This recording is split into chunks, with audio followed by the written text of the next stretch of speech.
पौराणिक कथाओं के अनुसार वानासुर नामक दैत्य के कारण भगवान श्री कृष्ण और शिव जी में प्रलयंकारी युद्ध हुआ था। तो आज के इस वीडियो में हम लोग इसके बारे में ही बात करने वाले हैं कि आखिर ऐसी क्या वजह थी जिसके कारण भगवान श्री कृष्ण और भगवान शिव में भयंकर युद्ध हुआ था। दोस्तों, आप सभी का स्वागत है हमारे चैनल हरिहर दर्शन पे।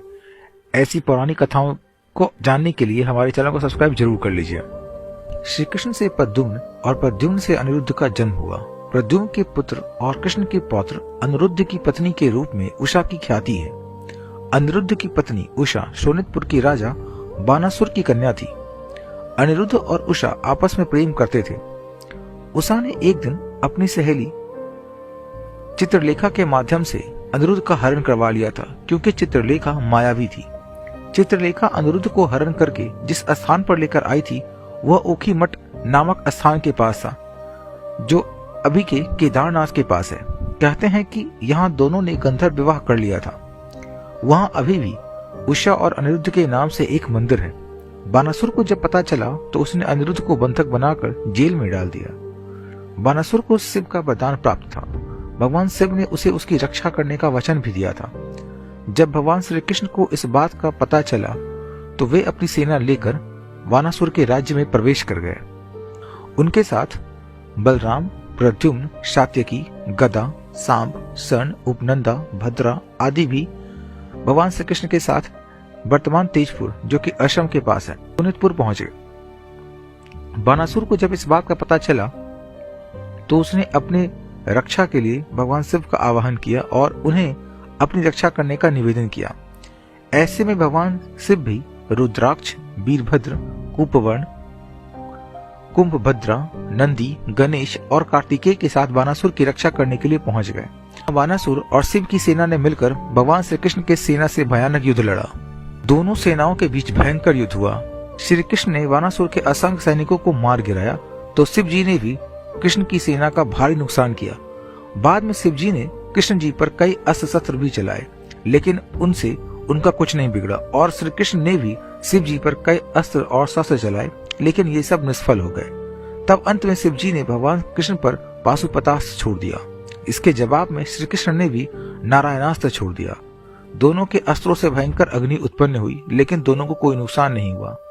ऐसे में श्री कृष्ण ने शिव जी को सुलाने के लिए निंद्रास्त्र छोड़ दिए, जिससे धुंध छा गई और शिव जी सो गए। यह देख बानासुर की सेना में भय व्याप्त हो गया। उनकी सेना कमजोर हो गई।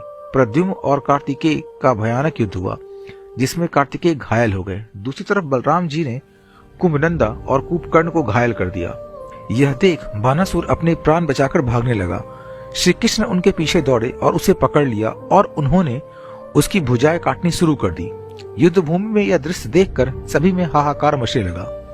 जब बानासुर की सारी भुजाएं कट गई थी और केवल 4 शेष रह गई, तब शिव जी नींद से जाग उठे और जब उन्होंने यह दृश्य देखा तो अति क्रोधित हुए। क्रोध में शिव जी ने अपना सबसे भयानक अस्त्र शिव ज्वर अग्नि या माहेश्वर ज्वर चलाया, जिससे चारों ओर अग्नि फैल गई। हर तरफ भयानक जीवाणुओं के कारण ज्वर और बीमारियां फैलने लगी। यह देख श्री कृष्ण ने ना चाहते हुए भी अपना आखिरी शस्त्र नारायण ज्वर शीत चलाया, जिससे वैष्णव ज्वर भी कहा जाता है।